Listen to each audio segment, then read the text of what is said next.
Wonder if this will work. This might be a really good video. So yeah, I always wanted to make a video for people that are very scared about going out in public on their own, because that's how I used to be many years ago. And when I got over that fear and gained confidence and faced it, I always had the passion that I would help other people. If I could, I would at least tell them my honest experience with it, my story with it. So, getting over the fear of going out in public places on your own can be a very terrifying thing for someone who is afraid of that and has anxiety. For someone who hasn't got that fear, then possibly they could not understand what that feels like. They can understand how it feels like to be frightened, because everyone has fear in one area or another, and that is a fact, whether people admit it or not. A lot of the times, this is one of the biggest challenges I found with people and with myself at certain points in my life as well, where people have a real hard time admitting to their fears. And that's one of the mistakes I think is a mistake, because that keeps you trapped in the fear. If you deny it, then you're not fixing the problem by acknowledging the problem, admitting it, and then solving it by overcoming it and facing it. So, to start off with, most people will understand why they're scared to go out in public. There's different reasons. I'll cover it now. The first reason is not being comfortable around other people. So being nervous about being judged, or just not feeling comfortable around large groups of people. So that's really a big part of the fear, why people are apprehensive, paranoid, anxious, stressed out, worried, nervous, frightened about going out in public places in case they see someone and someone looks at them or shouts at you or gives you a funny look or looks down on you or judges you. All these psychological paranoid fears right on the surface, but also understanding where does this fear come from. In my experience, it always comes from childhood.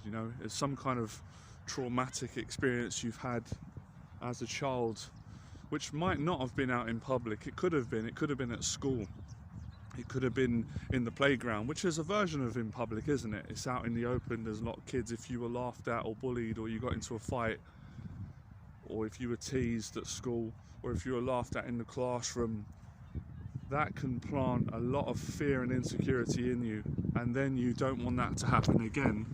So unconsciously, when you're going out in public, you're worried that negative experience that you had when you were younger at school, wherever you had it, you don't want that to repeat itself. I know that was the case for me. So you're very protective, you're on edge, you're anticipating the possibility that if you go out in public, someone might bully you, something bad's going to happen. There's a possibility that you could be judged, laughed at, humiliated, embarrassed, in some kind of way, shape or form rejected, or a failure. So there's that as well. That's kind of the root cause of the problem. Another problem is where you don't have confidence in yourself at this moment in time that you'll be able to handle facing the fear. So you may be sat in your flat, in your room, or wherever you're staying, or could even be isolating yourself for some people. That was the case for me many years ago. You want to do it, and you might obviously fantasize and visualize yourself doing it, but you don't believe that you don't think you're strong enough to handle it. So you think, if I go out in public, you could cry with stress, you could pass out, you could have a panic attack. So not saying that any of these things are going to happen. These are just presumptions. These are things that you're worried about, because as I'm going to get to in this video, like a lot of my videos, a lot of the fears we have, not all of them, but most of them never happen. They never actually happen in reality with a person. They just go on in our head as fantasies and worries, and they cause us a lot of pain if we don't address them. So I can't think of any other reasons right now other than what I've given as to all the reasons why you're scared to go out in public. I'm trying to think. Of course, there could even be the worry about getting attacked, getting robbed by gangs, or that's another worry. And if that's happened to you in the past, or someone you know, or you've seen it, then all these are understandable reasons for worrying about going in public. So I want to try and make people understand that you're not a bad person. You're not wrong for having these fears and feeling this way. I wasn't wrong. I wasn't bad. In most cases, in all cases, you're a good person. You're innocent. But sometimes fear can make us feel that we're wrong. We can feel guilty. We can feel it's our fault, ashamed, and all that kind of stuff.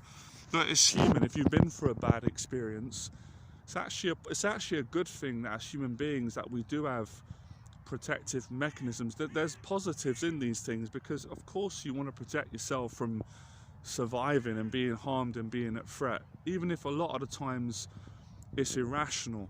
So what I'm saying today is a lot of the fears and the phobias and the social anxieties that we have, some of them are irrational, yes, we just overthink and they never happen. But some of them are not irrational because they have happened to people in their life, like what happened to me.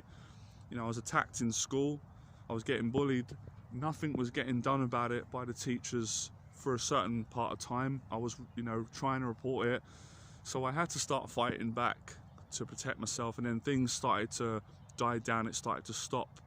But it took some effort, on my part, the teacher's part, and the kids that were trying to do the bullying, or were doing the bullying to me. So I did experience those negative things, and I did get attacked around my area by gangs. A lot of people did. So I wasn't just over worrying. It was a real threat, because it was something that I actually had been through. So it's kind of putting things into perspective. But nonetheless, like everybody else, there were lots of fears and phobias that I had that never surfaced and came true. They were just in my head, right? Paranoia, insecurity, fears, and that kind of stuff.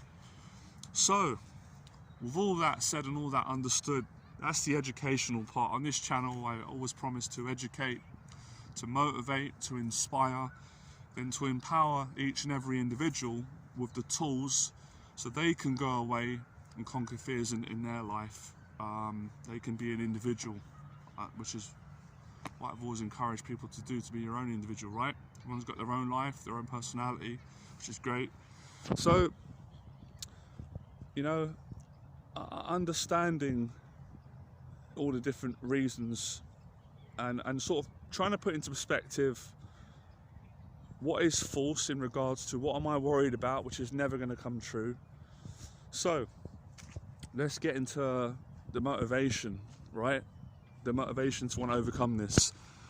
Now, I can't speak for everyone, but maybe I will be confident, and I'll go ahead, I'll speak for myself, and I believe I'm confident in my experience. I've worked with a lot of people over the years, done a lot of work on myself in this regard. So I think motivation really does come from the desire to want to change your situation. You have to have that desire. I can't teach that right now. That's something I can only encourage you to find in yourself. So for me, my motivation was I got to get out of feeling in pain, because it's so painful to let this fear keep me trapped and isolated. I don't want to feel bad about myself. I want to be confident. I want to face this. I want to beat these demons, these fears. I've come to a point in my life where I've had enough of running, and I'm really passionate and excited about being happy in my life, getting over this, or certainly getting control over it, right? It was all in that area, and that made me feel great. The motivation that I want to beat this, and I will beat this. I want to heal myself, or fix myself, or find peace. All these things are all in that same category of succeeding, overcoming, conquering, becoming fearless. I want to become fearless. I can't be perfect, no one can, I'm not expecting that. And becoming fearless doesn't mean that you don't have fear. Fear's part of life, fear's part of being human, but I want to learn to control it. I don't want it to control me, I want to control my fear and have freedom in my life. So they say motivation comes from either pain, desperation or inspiration. I agree with that. These are real intelligent things that have come from people that have actually gone and faced the fears and come back to tell the story. So you need the motivation, you need a goal, and you need a reason. I guess on a deeper level, my reason well, I got to get over this fear in public because I want to have the confidence to build a relationship. I want to get a girlfriend. Obviously, I'm thankful, right? And I don't know if this is the case for you, right? That I always did have friends growing up, but I still wanted to learn how to be a better friend to other people and myself. And I knew that if I didn't conquer my fear of going out in public on my own, I would always be limited in my life, in my relationships. Even if other people didn't see me like that, my relationship with myself. So I wanted to be a better person and give more to the world and give more to my friendships and myself, even though that sounds quite deep, but it's true. So I had to conquer this fear of going out in public, and I had to be more adventurous and courageous, and so I could live a normal life, because it's hard to live a normal life when you're scared to go out in public, because it affects every little thing, like going to the shop, getting food, having to go out and go to work, or look for a job, or meet people, go on a date, or go and buy groceries, or go to the cinema, or want to go for a walk in the park, or go out for some exercise. It connects on everything, right? That's why I really want to help people with this video. So having a goal is very important. That comes with motivation, desire. And then there's the final one, there's the taking action. This is when I give you tips. When you come out in public, you're going to experience these emotions. You're going to be triggered, right, at certain points. And it's telling yourself, I can handle it. That even though it feels emotionally frightening, or you do feel, you're not always frightened. That you can feel frightened, but sometimes you don't feel comfortable in your own body when you're walking past people, when you're in a shopping mall, like in the park now. So you really have to work through these uncomfortable emotions. For every uncomfortable emotion that you work through, there is peace on the other side. There is a comfortable emotion. There is confidence. There is feeling comfortable in your own skin. But you have to go through that discomfort and those uncomfortable emotions to get to the comfortable emotions. And this is the exact process in how you build confidence.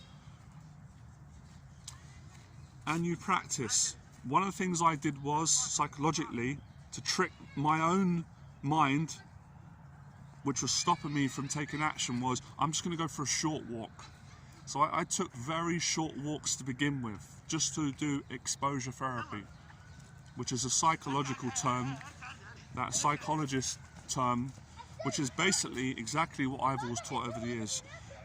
Exposure, you expose yourself to the very thing that frightens you, but you can do it intelligently, diligently, meticulously, and slowly, step by step. So that will take the pressure off, that you don't have to do everything in one go. So everyone's got their own version of what is manageable, what is not. So for me, it was like, just go to the shop and back. I got more comfortable with that, did that for a while, and then it was, well, let me just go a little bit further out of my actual local area. So it was all about gradually doing it for me. And then I would go further, I might get on a train, go to another area. I did that many times. Then it was, this squirrel wants to look. They crack me. Whenever I'm doing live streams, these squirrels come out and they try to run up my leg. They're cute. I was filming a video once and it ran up my leg, or tried to, and it scared the life out of me. So you do this gradually. And what you're really saying, what you're telling yourself is, every time you go out, I didn't die, The fears I had of people judging me, or nothing, none of it came true. None of it was actually real in a lot of cases, right? Nothing happened. Good things happen, actually. Be positive, and that's what I found. So you build a tolerance to getting over your fear. You do it step by step, day by day, minute by minute, second by second, year by year.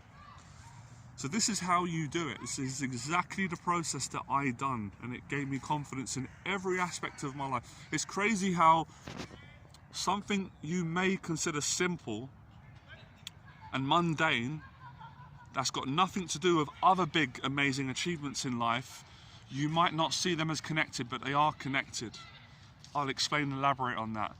When I conquered my fear of going out in public on my own without needing a friend or a family member with me, I was able to have the confidence to do a public talk in front of a big group of people. I could speak to women, I could go on dates, I could do videos on YouTube, I could do interviews, I could go to the gym, I could meet new people, I could travel to new countries. All these things came as a consequence of me doing what I'm helping people with today in this video. Sufferers of social anxiety, depression, trauma, and everything in that category. So you've got to persevere, you know, and of course you have days where I have bad days, we all have bad days. That makes you stronger, you learn to recover. But a bad day can actually lead to a better day. A bad day is where I'd go out, feel really anxious, really self-conscious, wouldn't want to make eye contact with people, probably have my head down, just wouldn't feel comfortable, just have a bad day and then want to come back home. But you realise if you keep going, the bad days are sometimes more valuable than the good days in the long run. They give you more because it makes you stronger. You have no choice, right? And then the good days are great because they reinforce, you know, a lot of people are nice. I'm not going to be at threat everywhere. A lot of it doesn't happen. It's not true. It's in my own head. And it gives you more confidence and motivation. So it's all good in the end. So this is the process in how you do it. So I'd be really grateful if you could like and share this live stream, which is going to go up on the new channel, Become Fearless. I'm really building this channel. It's dedicated to helping people to conquer their fears. I help people to build confidence so they can become successful in their lives, and I do that by simply inspiring them, motivating and educating them, and giving them the tools to face their fears on a practical level, right? Hope you enjoyed this stream. Become fearless, because when you do, your life becomes more limitless. I appreciate the support. Let me know in the box below if this was really helpful. I really enjoyed making it. It was a pleasure. And thanks for listening. I'll see you soon. Bye.